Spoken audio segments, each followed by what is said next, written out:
नमस्कार। News room में आप सभी का स्वागत है। भारत की राजनीति एक ऐतिहासिक मोड़ पर खड़ी है क्योंकि महिला आरक्षण को लागू करने की दिशा में केंद्र की मोदी सरकार जिस तेजी से कदम बढ़ा रही है, उसने पूरे देश में नई बहस छेड़ दी है और आधी आबादी के मन में नई उम्मीदें जगा दी हैं।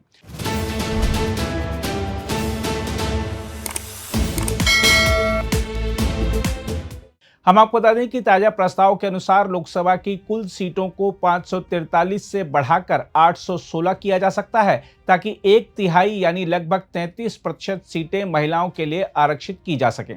अगर यह प्रस्ताव लागू होता है तो संसद की तस्वीर पूरी तरह बदल जाएगी। वर्तमान में जहां लोकसभा में 543 सदस्य हैं, वहीं नई व्यवस्था में यह संख्या बढ़कर 816 हो सकती है। इसका मतलब है कि लगभग 273 सीटें महिलाओं के लिए सुरक्षित होंगी। इस बदलाव के साथ बहुमत का आंकड़ा भी बढ़कर 409 हो जाएगा। यानी सरकार बनाने का गणित ही नहीं, राजनीति की रणनीति भी पूरी तरह बदल जाएगी। यह कदम सिर्फ संख्या बढ़ाने तक सीमित नहीं है, बल्कि यह भारत की लोकतांत्रिक संरचना को अधिक समावेशी बनाने की दिशा में बड़ा प्रयास है। बताया जा रहा है कि मोदी सरकार इस बदलाव को लागू करने के लिए कम से कम 2 अहम विधेयक लाने की तैयारी में है। पहला, परिसीमन से जुड़ा विधेयक और दूसरा, संविधान संशोधन।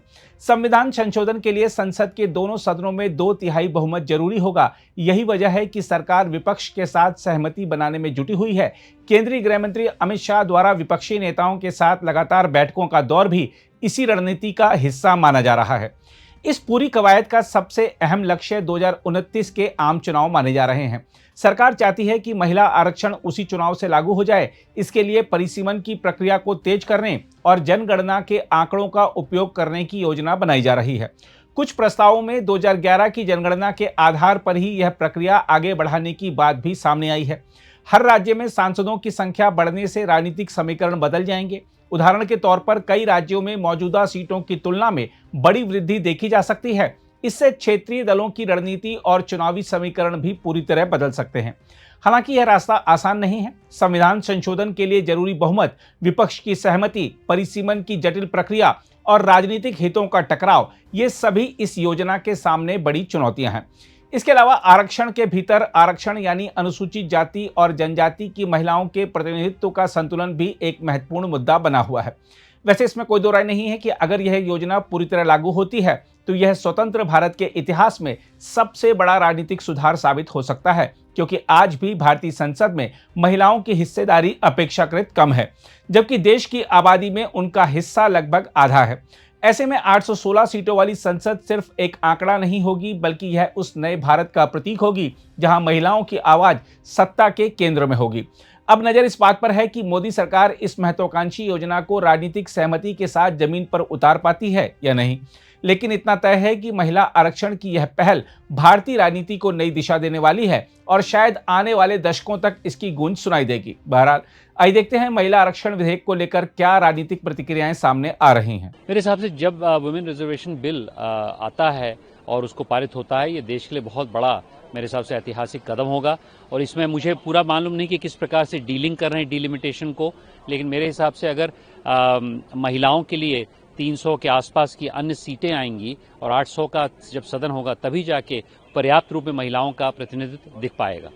देखिए, महिला सशक्तिकरण वर्तमान सरकार की प्रथम प्राथमिकताओं में से रही है और जिस प्रकार से संसदीय व्यवस्थाओं में महिला आरक्षण किया गया है, उसका सीधा लाभ चाहे विधानसभा हो, चाहे लोकसभा हो, चाहे कोई चुनाव हो, उनमें मिल सके और महिला का सशक्तिकरण का प्रयास आगे बढ़े, सरकार की मंशा है। विपक्ष को इसलिए संदर्भित और सूचित करना है कि विपक्ष अनावश्यक अड़ंगा और शोरगुल में इन व्यवस्थाओं को लंबित करने की कोशिश ना कर सके। मैं बहुत खुश हूं और मैं स्वागत करती हूं इस बिल का। आज संसद में 14%, 17% महिलाएं हैं। अगर इतनी कम महिलाएं संसद में होंगी तो आप खुद ही सोचिए कि कैसे महिलाओं की आवाज संसद में गूंजेगी। मैं पूरा दिन पार्लियामेंट में बैठती हूं, सारी प्रोसीडिंग्स में एक्टिवली पार्टिसिपेट करती हूं और ये महसूस करती हूं कि महिलाओं की आवाज उतनी नहीं उठाई जाती है संसद में। जब ये 33% रिजर्वेशन होगा, तब जाके महिलाओं की आवाज यहाँ अच्छे से उठाई जाएगी और मैं इसका पूरी तरीके से स्वागत करती हूँ। In fact I dream of an India जब ये 50% हो। इस देश की संसद में 50% महिलाएं होनी चाहिए। हमारा इस पर जग जाहिर है कि हमारी सरकार थी, हम 2/3 के साथ 1/3 सीटें रिजर्व करना चाहते थे महिलाओं के लिए। उसके लिए हम बिल भी लाए थे। इन्हीं मौजूदा सत्तारूढ़ दल के लोगों की वजह से नहीं हो पाया था। जब ये ले आए बिल, हमने इनका भरपूर समर्थन किया, लेकिन अब इनकी नीयत और नीत दोनों डोल रही। ये नहीं देना चाहते हैं रिजर्वेशन जनसंख्या के आधार पे, या जो सेंसस की बात हुई थी, या पिछड़े, दलित, अनुसूचित जात के लोगों को। अगर आप भी लेना चाहते हैं देश दुनिया की तमाम जानकारी तो आज ही सब्सक्राइब करें हमारे चैनल को। साथ ही नीचे दिए बेल आइकन को जरूर दबाएं ताकि हर अपडेट आप तक पहुंच सके।